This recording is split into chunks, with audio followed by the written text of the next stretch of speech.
నమస్తే. డిటీవీ తెలుగు ప్రేక్షకులకు స్వాగతం.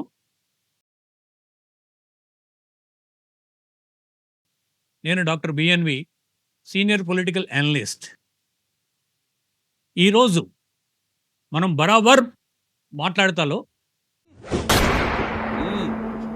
నేను మాట్లాడేటప్పుడు నీ చెవులు మాత్రమే పనిచేయాలి. ఈరోజు హెడ్డింగ్ చూద్దామా? ఈరోజు హెడ్డింగు ప్రస్తుతం బగబగ మండుతున్న అంశం ఏమిటంటే యూరియా. ఈ యూరియా గత నెల రోజులుగా రైతులు రోడ్ల మీదకి వచ్చి పోరాడుతున్నారు. లూటీలు చేస్తున్నట్టు వార్తలు వస్తున్నాయి. ఖరీఫ్ సీజన్ స్టార్ట్ అయింది. వర్షాలు ఇబ్బడి ముబ్బుడిగా పడుతున్నాయి. సేద్యం చేసుకుందామనే తొందరలో రైతులు ఒక్కొక్క చోట దుందుడుకు చర్యలకు పాల్పడుతున్నట్టు కూడా వార్తలు వస్తున్నాయి. గణపతి బప్ప మోరియా, ఇదేంట్రా అయితే? అరే నీ అబ్బా, అరే నివ్వకపోయిన నిప్పు, నీ అబ్బా జఫా. ఈ అన్నిటికీ మూలం ఏమిటో తెలుసా అండి? యూరియా. దీంట్లో ఈ యూరియా డిస్ట్రిబ్యూషను, డీలర్సు, రైతులకు అందించాల్సిన వాళ్ళు బ్లాక్ మార్కెట్లో అమ్ముకుంటున్నారు అని బీజేపీ వాళ్ళు, లేదు రావాల్సినంత యూరియా రాలేదని రాష్ట్ర ప్రభుత్వాలు ఒత్తుకుంటున్నాయి. యథావిధిగా వాళ్ళ మీద వీళ్ళు, వీళ్ళ మీద వాళ్ళు బురద చల్లుకుంటున్నారు. వీటి వివరాల్లోకి వెళ్తే తెలంగాణలో 45 లక్షల ఎకరాలు సాగవుతుంది ఇప్పుడు వరి. మీకు తెలుసు ఎక్కువగా వాడేది యూరియా వరిలోనే. గత సంవత్సరం ఇదే సాగు దాదాపు 55 లక్షల ఎకరాల్లో సాగు చేశారు. దీనిలో ఈ ఖరీఫ్ సీజన్ కానీ దీంట్లో కానీ ఇండియా యావరేజ్లో చూసుకుంటే యూరియా ఒక ఎకరానికి 100 నుంచి 120 కిలోలు అవసరం ఉంటుంది అని ఒక అంచనా. కానీ అదే తెలంగాణలో చూసుకుంటే, తెలంగాణ కానీ ఆంధ్రలో కానీ చూసుకుంటే దాదాపు 170 కిలోలు ఒక ఎకరానికి వాడుతున్నట్టుగా రికార్డులు చెబుతున్నాయి.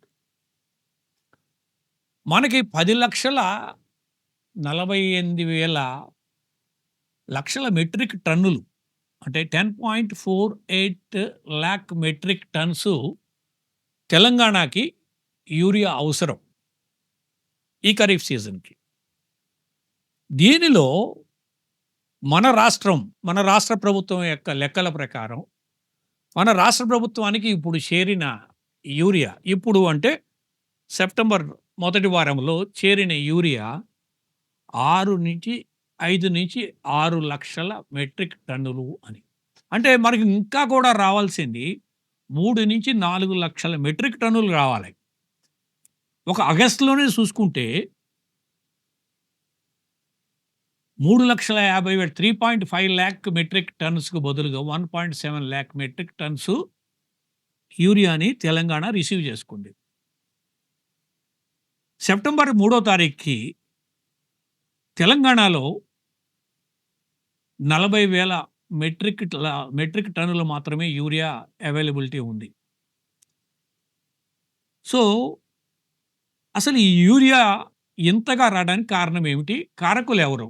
ఈ స్కేర్సిటీకి, అంటే ఈ సప్లై లేకపోవడం, రైతుల ఆందోళనకి కారణాలు చూసుకుంటే, యూరియా ఉత్పత్తి అనేది రాష్ట్ర ప్రభుత్వాల చేతిలో లేదు.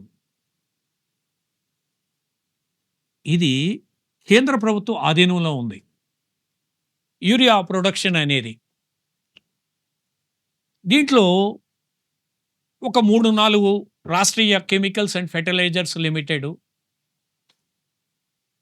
ఇండియా ఐపీఎల్ అని, నేషనల్ ఫర్టిలైజర్ కార్పొరేషన్ అని వీటిల ద్వారా భారతదేశంలో కావలసిన యూరియాని ఇవి సప్లై చేస్తూ ఉంటాయి. ప్రొడక్షన్ ఉంటుంది. ఈ ప్రొడక్షను భారతదేశంలో అవసరాలకు సరిపోట్లే. భారతదేశం ప్రపంచంలో యూరియా ఉత్పత్తి చేసే దేశాల్లో రెండోది ప్రపంచంలో. అయినా కూడా ఇక్కడ ఉన్న డిమాండ్కి సప్లై సరిపోట్లే. ఈ డిమాండ్లో దాదాపు 20-25% కేంద్ర ప్రభుత్వం విదేశాల నుంచి దిగుమతి చేసుకుంటుంది.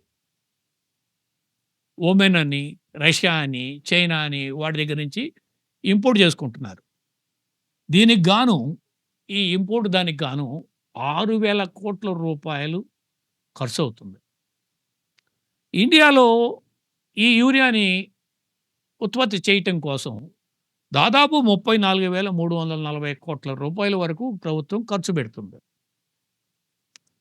అదనంగా మనం 6,000 కోట్ల రూపాయలు హెచ్చించి మనం దిగుమతి చేసుకుంటున్నాం. ఇది మొత్తం కూడా సెంట్రల్ గవర్నమెంట్ అంటే మీకు తెలిసిన విషయమే. బీజేపీ ప్రభుత్వం ఆధీనంలోనే ఉంది. ఏ రాష్ట్ర ప్రభుత్వం ఆధీనంలోనూ లేదు. వాళ్ళు కేంద్ర ప్రభుత్వం పంపిస్తేనే యూరియా రావటం. కేంద్ర ప్రభుత్వం పంపించకపోతే యూరియా రాదు. అర్థమైందనుకుంటాను. కనుక రాష్ట్ర ప్రభుత్వం చేతిలో ఈ యూరియా అనేది లేదు. వస్తే డిస్ట్రిబ్యూట్ చేస్తారు ఫార్మర్లకి, రాకపోతే లేదు. ఈ విషయం తెలంగాణ వ్యవసాయదారులు ఎవరైతే యూరియాని వాడుతున్నారో మీరు తెలుసుకోవలసిన విషయం ఏమిటంటే ఇది రాష్ట్ర ప్రభుత్వాల ఆధీనంలో లేదు. రాష్ట్ర ప్రభుత్వం మీద తిరుగుబాటు చేసినా ఉపయోగం లేదు. రాష్ట్ర ప్రభుత్వాల మీద దుశ్చర్యలకు పాల్పడేటట్టు చేసినా కూడా రాష్ట్ర ప్రభుత్వం చేతిలో లేదు. ఇది బీజేపీ పాలిత కేంద్ర ప్రభుత్వ ఆధీనంలోనూ మాత్రమే ఉన్నది. అవునా? అబ్బా. మీరు ఏ బీజేపీ వాళ్ళనైనా అడగండి, అయ్యా యూరియా ఎవరు సప్లై చేస్తారు అని. వాళ్ళు తప్పనిసరిగా చెప్పాల్సిందే కేంద్ర ప్రభుత్వ ఆధీనంలోనే ఉంటుంది ఇది. మరి ఎందుకు ఇంత సప్లై లేదు? ఎందుకు సప్లై చేయలేకపోతున్నారు? 20-25% విదేశాల నుంచి దిగుమతి చేసుకోలేకపోతున్నారు. మనం ఎందుకు కొత్త ఉత్పత్తి కేంద్రాలను పెట్టలేకపోతున్నాం, కొత్త ఫ్యాక్టరీలను పెట్టలేకపోతున్నాం అంటే దీనికి ముడి సరుకు అనేది పెట్రోకెమికల్స్ నుంచి వస్తుంది. అది మన దేశంలో తక్కువగా ఉండటం వలన అది మనం ప్రొడ్యూస్ చేయలేకపోతున్నాం. విదేశాల మీద ఆధారపడుతున్నాం. ఈ విదేశాల నుంచి సకాలంలో దిగుమతి చేసుకోలేకపోవటం వలన, స్వదేశంలో ఉత్పత్తి చేసుకోలేకపోవటం వలన ఈ కర్మాగారాల స్వదేశంలో ఉన్నాయన్నీ కూడా అవుట్డేటెడ్ మిషనరీ తోటి, పైప్ లైన్ లీకేజీలతోటి, ఈ అన్నిటితో ఉండటం వలన సప్లై చైన్ మేనేజ్మెంట్ అంటారు. అంటే సకాలంలో ఎప్పుడు ఎంత చేయాలి అని విదేశాల నుంచి దిగుమతి చేసుకోలేకపోవటం వలన ఈ క్రైసిస్, యూరియా క్రైసిస్ రావటం జరిగింది.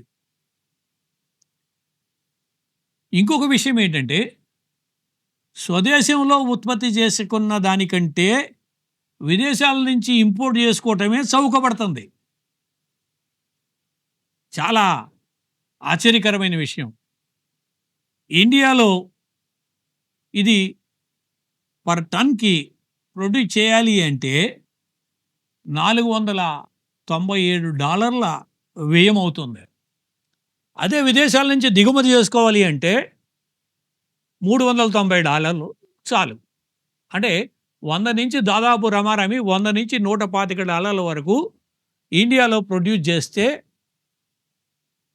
ఎక్కువ వ్యయం అవుతుంది. విదేశాల నుంచి దిగుమతి చేసుకుంటే తక్కువ వ్యయం అవుతుంది. మరి అందుకనే మనం విదేశాల నుంచి మొత్తం దిగుమతి చేసుకున్నావా? అంటే అక్కడ కూడా ప్రమాదమే. ఎందుకంటే ఫారెన్ ఎక్స్‌చేంజ్ అంటే ఎక్కువ దిగుమతి చేసుకుంటే ఆ దేశాలకి వాళ్ళ కరెన్సీ ప్రకారం పే చేయాలి. ఆ విధంగా పే చేస్తే మన ఫారెన్ కరెన్సీ నిల్వలు పడిపోతాయి.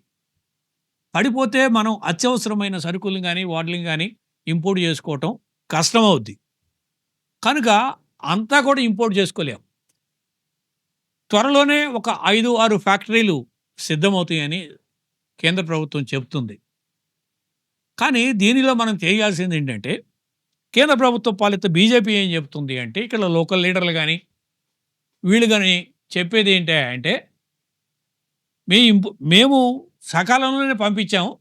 కానీ ఇక్కడ డిస్ట్రిబ్యూటర్స్, స్టాకిస్టులు దాన్ని బ్లాక్ మార్కెట్‌లోకి తరలించారు. అందుకని రైతులకు అందజేయటం కష్టమవుతుంది అని. వీళ్ళేమంటారు? అటువంటిది ఏమీ లేదు. మాకు 10.5